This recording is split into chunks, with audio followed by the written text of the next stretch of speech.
Thank you very much, Reda. I just want to ask this group work. Are we going to celebrate? I mean, submit that separately and also submit our own personal root cause analysis, or because I'm the note taker for room 10, so that means Yes. am I going to submit two notes, or I just want to ask. Yes, that is correct. So the group work will be submitted tonight.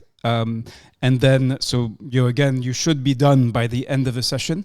And then, but Friday, you have to submit your own root cause analysis. So you get to do it as a group. Some people participate more than others, but really where the rubber hits the road is when you have to do one yourself.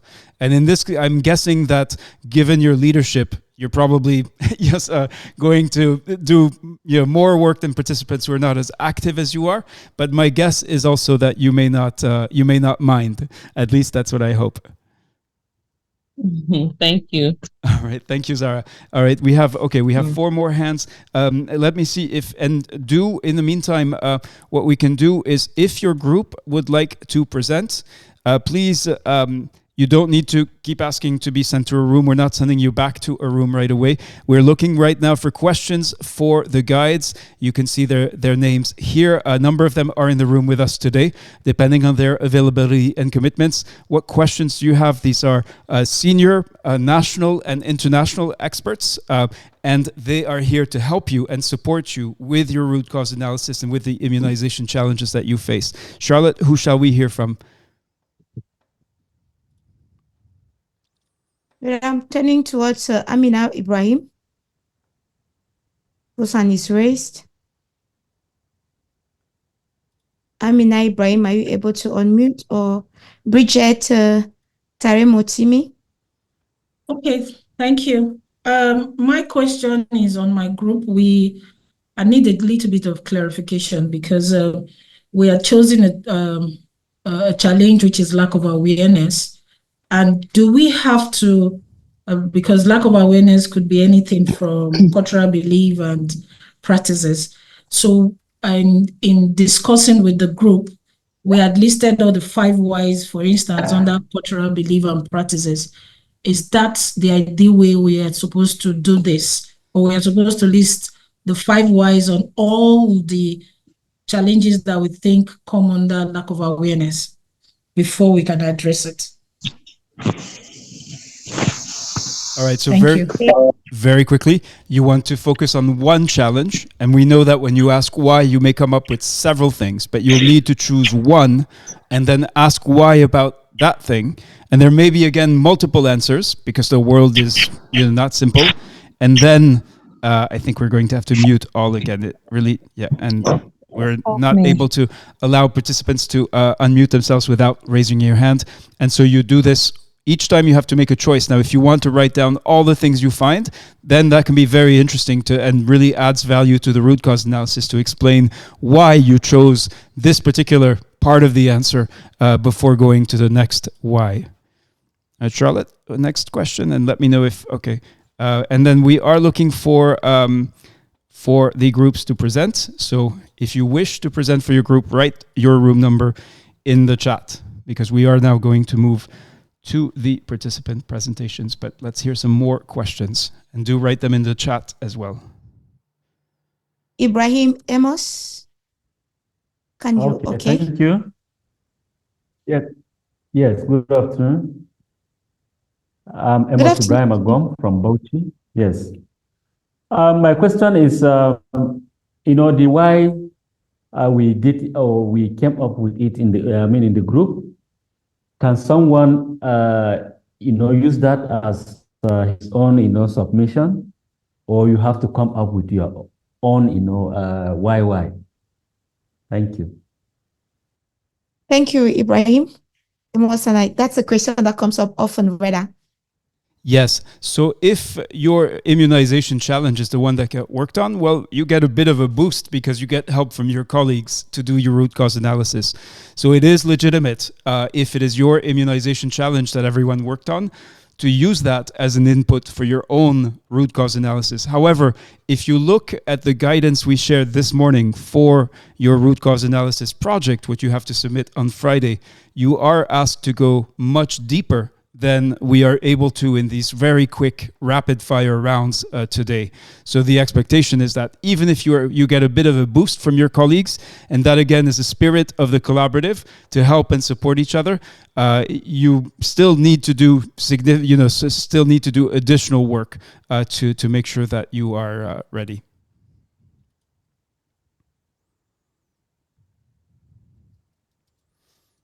Back to you, Charlotte. Okay. We have Olu Wayomi Zeblon. I'm asking you to unmute. All right, Okay. Thank you very much. So my question goes to us. We were able to have a very reasonable dialogue in my team, and we're able to address 5 major whys. I want to know what would happen to the part 2 of the report, because I'm the report taker for the group, and since I'll be submitting it, do we have to fill up the other second part as well? So these are not yet questions for the guides. They're more practical questions, and that is understandable. So the practical answer is do as much as you can. Not all groups are going at the same space. Some are faster than others. So if your group wishes to forge ahead, the idea is by the end of the day tomorrow, so in the second session, you will be able to submit a complete root cause analysis. So that is the plan. Do as much as you can.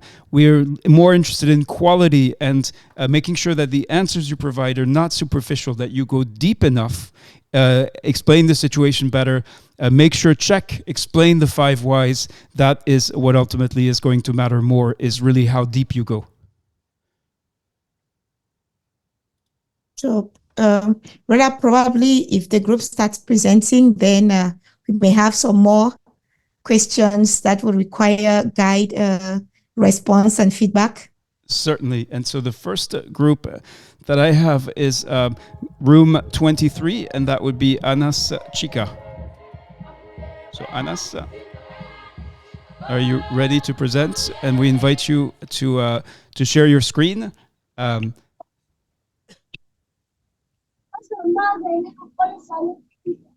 Anas Chica, can you hear us? You volunteered to present for group 23. Please share your screen with the notes, and then you have 3 minutes to tell us what the situation was and how far you got with the root cause analysis. Well, none of us was having a laptop, so the note taker was writing it down. Okay. I may not be able to share the screen. Okay, that is fine. Then tell us, you have 3 minutes to tell us the situation and then explain the 5 whys. Okay, well, in our group, we identified government political interest as the major challenge affecting immunization. And we said why is government political interference a challenge? We said government political leaders prioritize their own interests over the interest of public health. Then why so? Because mostly government political leaders are driven by desire for power and personal gain. Why that is because immunization is seen as not a politically expedient or a vote-winning issue. Why? Because immunization is perceived as a long-term investment rather than short-term political campaigns. I believe that's 4 whys, so we're missing 1.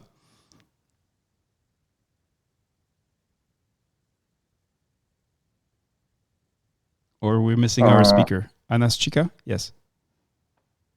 Unless I missed the first why, or your first answer.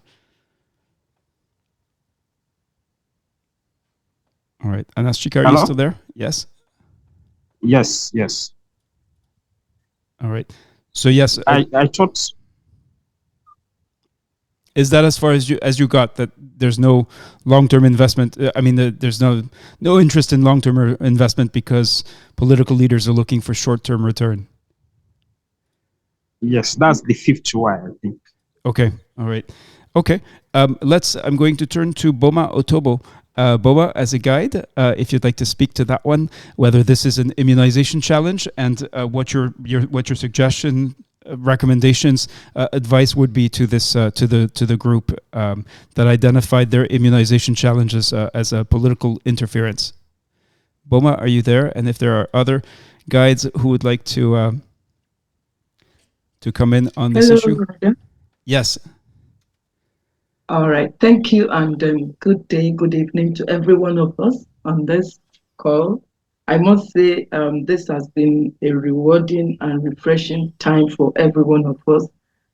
For some of us who've been involved in the root cause analysis, this is more like a refresher, bringing us to look deeper into what the challenges we're faced with are.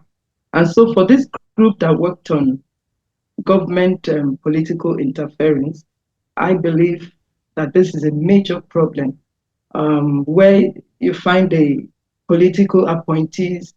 I would take, for instance, the supervisory counselor for health, who is in charge of health issues in the local government, wanting to impose his own, how do I call them? How do I refer to them? The people who are loyal to him, who helped him to get to that position, they want to impose them on the health programs, even though they are not qualified, they are not trainable, and sometimes they are not even available for the entire period. So I want to say it's a real major challenge to everyone.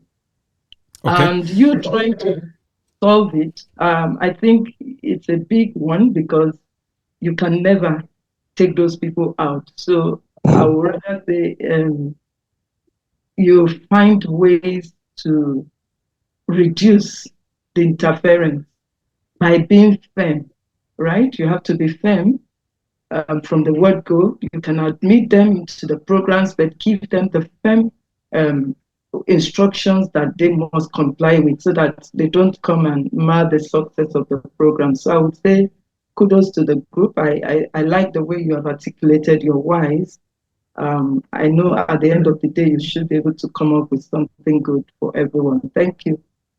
Thanks, Boma. So follow-up question for you. Is this something that immunization staff at the LGA or even the state level are able to have an influence or actually take action against, around this issue to help focus the interest on public health and on long-term investment? Are there things that you have seen in the past done by immunization staff that were helpful in that respect? Or is this a root cause that probably immunization staff are unlikely to be able to change or influence? Yes, I would rather lean to the last one, which is the fact that they may not be able to change it, but I think they can influence it to the degree that when these people are brought into the programs, they should take them aside because they are not the usual health volunteers that we usually have. So you take them aside, carry out a training, if possible, on a daily basis before they go out for the program. And also to be firm, like I said from the beginning, you give them your word that if they are bringing in any of these volunteers or political appointees, they should bring people who are trainable. I have come across a woman who probably was in her 60s, and she came to work as a town announcer. And I asked her where she was going to get the energy and strength to move around with the team. So what I did at the end of the day was to ask that she goes and bring her young children, maybe a daughter, a son, who can also work for her by using her own name on the payment slip. And that really worked because you don't want to have a double challenge on your hands where you find someone who is incapable of trekking long distances, moving around with the team. So that was how we were able to solve that at the end of the day. Thank you. Thank you, Boma.